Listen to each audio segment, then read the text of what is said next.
It's a strange story. And if it hadn't happened to me, I never would have believed it could happen.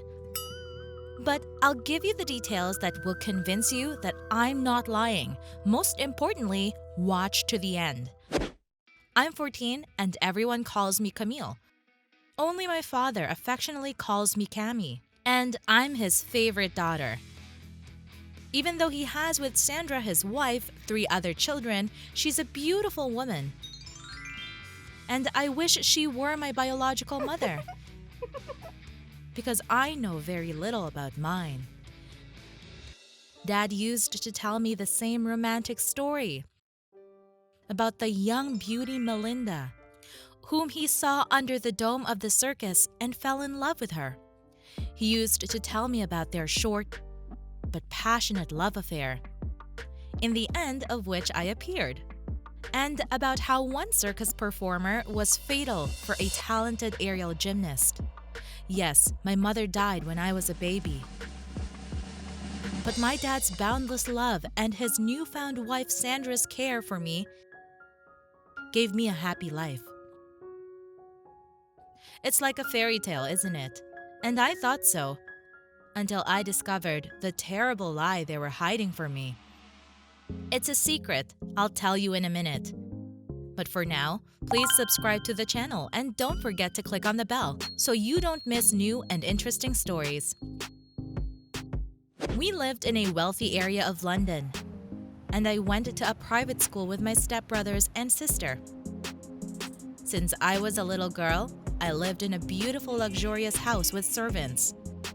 And at school, all my friends were also from my circle. My father used to tell me that our family had its roots in the old aristocratic Stoughton family, and that we should be proud of it. Remembering my father's story of my grandfather's exploits in the war, I walked down the school corridor, smiling to myself. Lost in my thoughts, I turned the corner and almost knocked down the cleaning lady. "Oh, sorry, I did not see you." I quickly apologized. The janitor smiled warmly in response. "It's all right.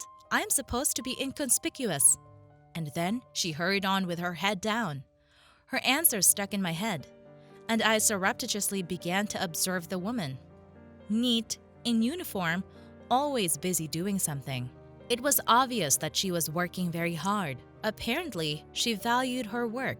A couple of days later, I noticed her again in the corridor. The woman was wearing watering flowers. "How can I help you?" I tried to say it as gentle as possible. She nodded and glanced at the big ficus on the window. "Hold it down, miss, please." I refill it with fresh earth. I held out my hands, and suddenly, the woman was like seeing a ghost. With eyes round with horror, she looked at my wrist. I saw tears on her face.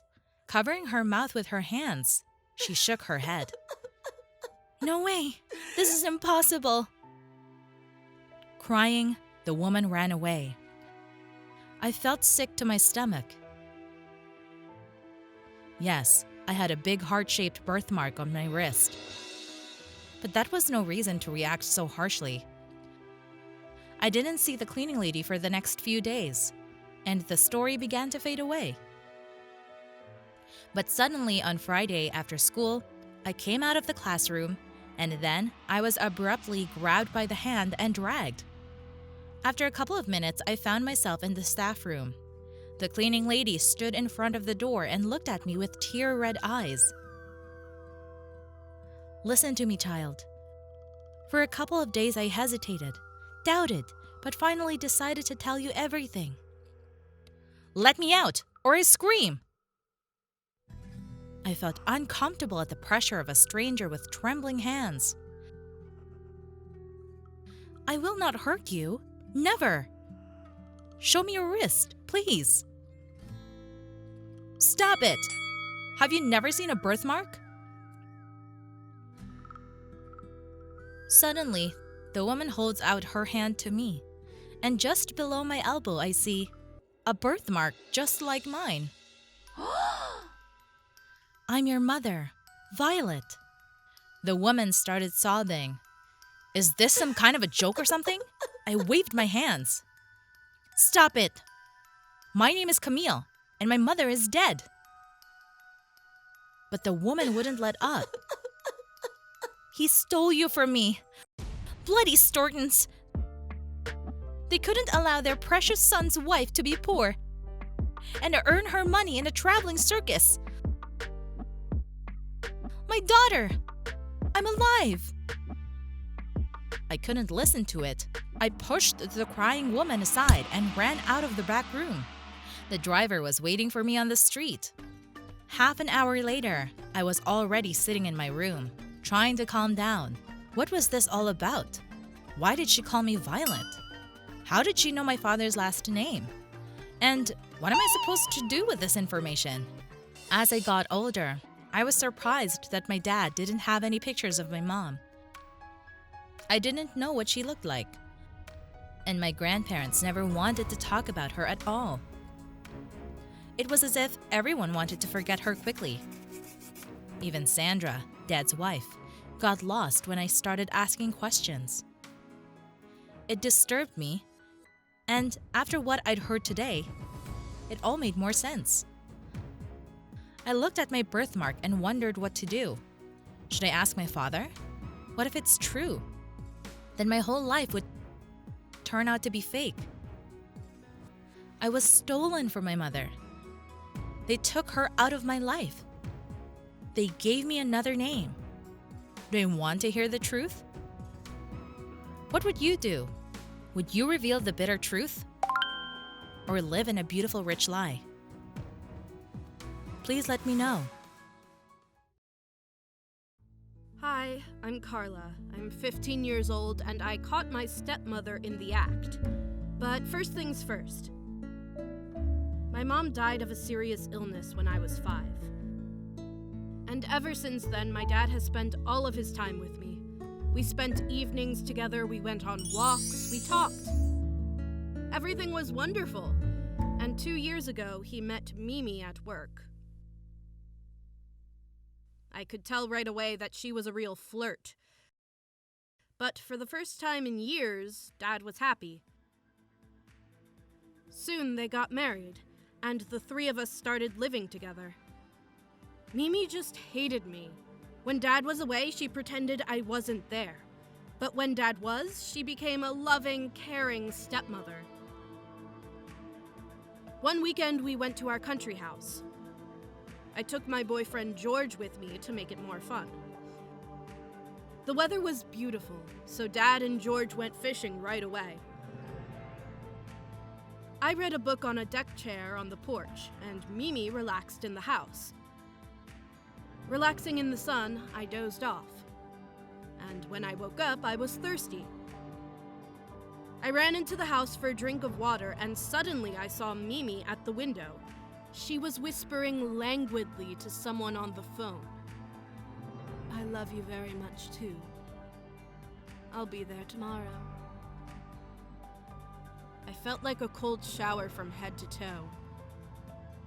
Mimi was having an affair behind my father's back. Liar! The next morning, Mimi ran into the kitchen in her tracksuit. We were just having coffee.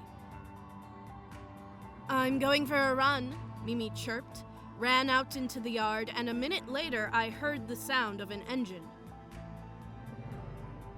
She came back 2 hours later in great spirits, wiggling beside my dad, smiling at everyone, and I wanted to grab her by the hair and throw her into the lake by the house. And the next day, I had an idea. Before I continue, don't forget to like this video and subscribe to my channel. And make sure you have clicked on the bell. Then you'll know when there's a new video coming out on the channel. Mimi went for another run this morning. But this time, I was prepared for it. As soon as she got in her car to leave, I abruptly opened the window and sat next to her in the passenger seat. I have to go to town, to the supermarket. Can you give me a ride? Mimi just nodded silently. 20 minutes later, we were there. Mimi looked at me questioningly. Get out, there's the supermarket, and I suddenly rolled my eyes and groaned. Oh, Mimi, I feel bad. Oh, I feel sick, I guess. I need water. Oh, please? Mimi was clearly not happy with this turn of events, but she got out of the car and walked quickly toward the supermarket for water. Suddenly, a motorcyclist in a black mask came around the corner, swooped down on Mimi, and snatched her purse from her hands and sped away. It all happened so fast that Mimi froze, and then she got hysterical. I could hardly get her into the car, assuring her that we would find the thief, and took a sobbing Mimi home. At home, I gave her a sedative and she fell asleep peacefully. Dad was out fishing the whole time. And there was George waiting in my room, holding that very purse of Mimi's. Yes, he was the one wearing the mask on Daddy's old motorcycle. He had snatched the purse. Now we sat down on the bed to look through its contents. There wasn't anything interesting in there. A purse, a makeup bag, and there it was, her phone.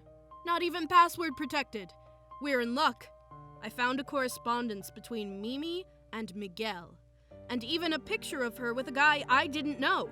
Oh, they even saw each other yesterday. She was wearing a tracksuit. In the correspondence, they were exchanging fond phrases and making arrangements for secret meetings.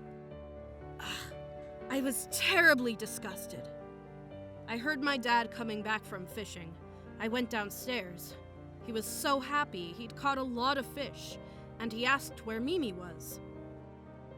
She's asleep. I gave her a sedative. Daddy went pale. Don't worry, Dad. She just had her bag stolen in the parking lot. She got overwhelmed, but she's sleeping now. Dad got upset. I won't forgive myself if something happens to Mimi. I love her, and she shouldn't stress out right now. And Dad looked at me meaningfully. You mean Mimi's pregnant? Yes! Daddy almost jumped for joy. You're going to have a brother or sister! I've been dreaming about it for so long. And I was hiding my phone behind my back, which had correspondence and pictures that would ruin my dad's happiness forever. And I hesitated. Should I show him? I would break his heart. But I cannot leave it without attention too. What to do? Please advise me?